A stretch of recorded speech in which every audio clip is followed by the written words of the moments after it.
دوستو بگ سوچو میں خوش آمدید۔ یہ آپ کے سامنے مصر ہے۔ مصری تہذیب کو دنیا کی سب سے پرانی تہذیبوں میں شمار کیا جاتا ہے۔ آج سے تقریباً 5000 سال پہلے یہاں کچھ بھی نہیں تھا۔ دور دور تک گرم اور خشک صحرا تھا اور کسی جاندار کا نام و نشان بھی نظر نہیں آتا تھا۔ آج بھی مصر کے 90% سے زائد رقبے پر صحرا ہی پھیلا ہوا ہے۔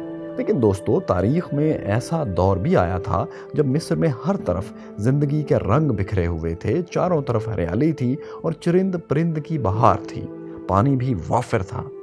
دوستو، ہماری ویڈیو اسی مصر کی لائف لائن کہلائے جانے والے دریائے نیل کے بارے میں ہے۔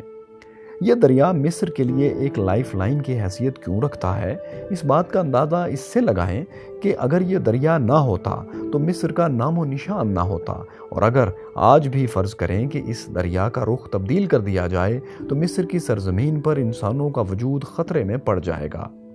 یہ دریا کتنا طویل ہے، اس کا منبع کیا ہے، یہ کن ممالک سے گزرتا ہے، تاریخی لحاظ سے کتنا اہم ہے، مصر کے لیے یہ دریا اتنا اہم آخر کیوں ہے، اور مصر کی زیادہ تر آبادی اسی دریا کے کناروں پر کیوں آباد ہے، اس ویڈیو میں آپ یہی سب جانیں گے۔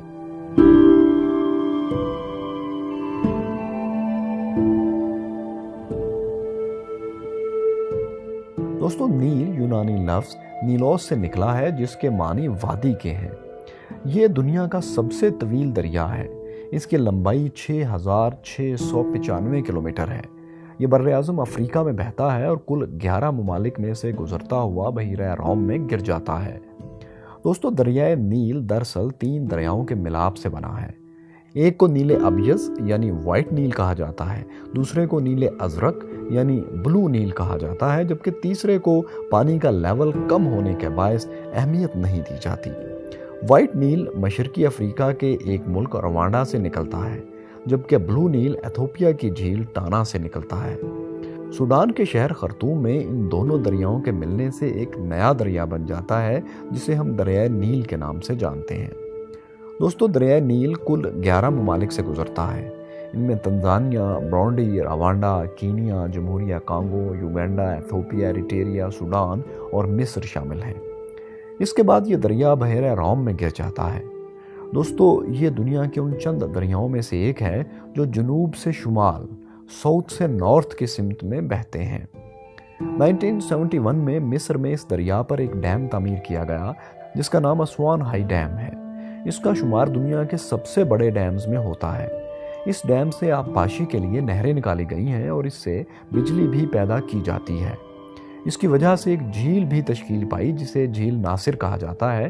اس کا کچھ حصہ مصر میں ہے اور کچھ سوڈان میں۔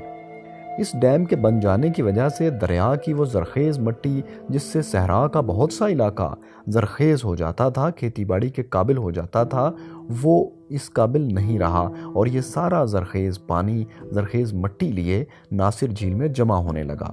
اسی لیے اب مصر کے کسانوں کو سالانہ 10 لاکھ ٹن کھادیں استعمال کرنا پڑتی ہیں، کیونکہ زرخیز پانی اب وہاں نہیں آتا۔ دوستو، جھیل ناصر انسان کی بنائی ہوئی سب سے بڑی جھیل ہے۔ اس کی لمبائی 550 کلومیٹر اور میکسیمم چوڑائی 35 کلومیٹر ہے۔ یہ دریا مختلف ممالک کے مابین بحری آمد و رفت کا ذریعہ بھی ہے۔ دوستو، مصر کے تمام شہر اسی دریا کے کناروں پر آباد ہیں۔ ان میں سکندر اعظم کے نام سے موسوم شہر اسکندریہ بھی شامل ہیں۔ ایک اندازے کے مطابق مصر کی 95% 95% آبادی اسی دریا کے کنارے پر آباد ہے۔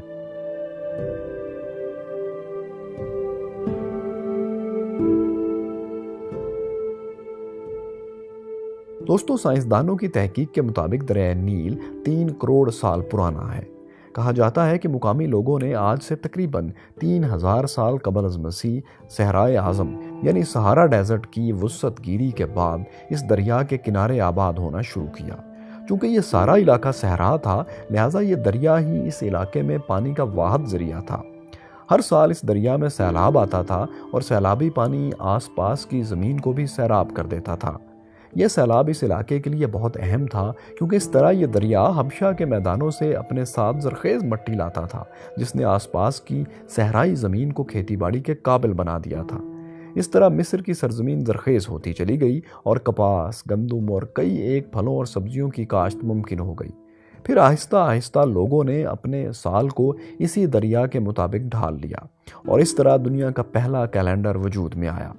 ایک سال کو 3 حصوں میں تقسیم کر لیا گیا: سیلاب والا موسم، کھیت لگانے کا موسم اور فصل کاٹنے کا موسم۔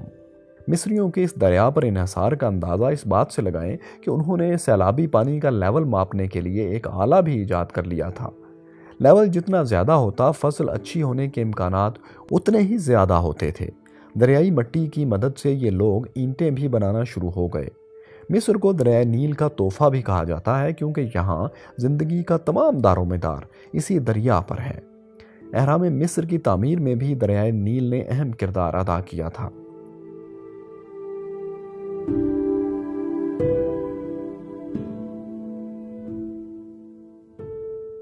دوستو، قدیم مصری لوگ اس دریا کو بہت پراسرار سمجھتے تھے۔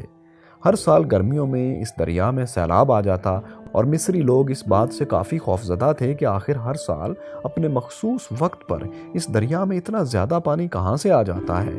دوستو، اس دریا کا منبع یعنی جہاں سے یہ نکلتا ہے اسے کچھ ہی صدیاں پہلے شمالی افریقہ میں دریافت کیا گیا، لیکن اس سے پہلے چونکہ منبع معلوم نہیں تھا سو دریائے نیل سے بے شمار روایات نے جنم لیا۔ مصری تاریخ میں ایسی بے شمار مثالیں موجود ہیں جب انہوں نے اس دریا کے بے شمار فوائد دیکھتے ہوئے حیرت سے اسی کو خدا بنا لیا اور اس کی پوجا شروع کر دی۔ انہوں نے اس دریا کے علاوہ اور بھی کئی ایک خدا بنا رکھے تھے۔ دوستو، اس دریا سے ایک قصہ یہ بھی جڑا ہے کہ 2600 قبل از مسیح میں اس علاقے کو قحط نے آ لیا۔ اس وقت کے بادشاہ کو خواب میں ان کا کوئی دیوتا دکھائی دیا اور اسے دریا کے بیچ ایک جزیرے پر واقع اپنے مزار کی طرف جانے کو کہا اور ساتھ یہ بھی کہا کہ مزار ذبح حالی کا شکار ہے اور غصے کا اظہار بھی کیا۔ وہ بادشاہ صبح اٹھ کر اس مقبرے پر گیا اور اس کی مرمت کروائی۔ اس کے ساتھ ہی قحط کا خاتمہ ہو گیا۔ دوستو، یہ روایات، یہ قصے صدیوں سے ایسے ہی چلے آ رہے ہیں۔ چونکہ لوگ قحط سالی سے کافی خوفزدہ ہوتے تھے لہٰذا وہ ایسے قصوں پر یقین کر لیا کرتے تھے۔ جب 640 صدی عیسوی میں مسلمان سالار عمر بن العاص نے مصر فتح کیا تو یہاں کے مقامی باشندوں نے انہیں بتایا کہ ہر سال اس دریا میں ایک نوجوان لڑکی کو ڈالا جاتا ہے اور اگر ایسا نہ کیا جائے تو دریا خشک ہو جاتا ہے اور پورے علاقے میں قحط سالی شروع ہو جاتی ہے۔ دوستو، چونکہ یہ دریا ہی اس صحرا میں زندگی کا واحد ذریعہ تھا لہٰذا ایسی کئی ایک فرسودہ روایات ان لوگوں کی زندگیوں کا حصہ بن چکی تھیں۔ صورتحال دیکھ کر اس وقت کے خلیفہ حضرت عمر فاروق کو خط لکھا گیا۔ حضرت عمر فاروق نے جوابی خط میں لکھا کہ ہمارا دین ایسی جاہلانہ رسومات کی اجازت نہیں دیتا۔ دوستو، دریائے نیل کو جنت کے دریاؤں میں سے ایک دریا بھی کہا جاتا ہے۔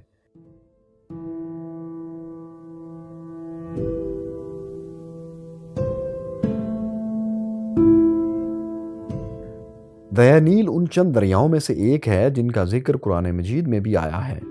سورہ قصص میں جہاں حضرت موسیٰ اور فرعون کے واقعات کا ذکر ہے وہیں دریائے نیل کا ذکر بھی آ چکا ہے۔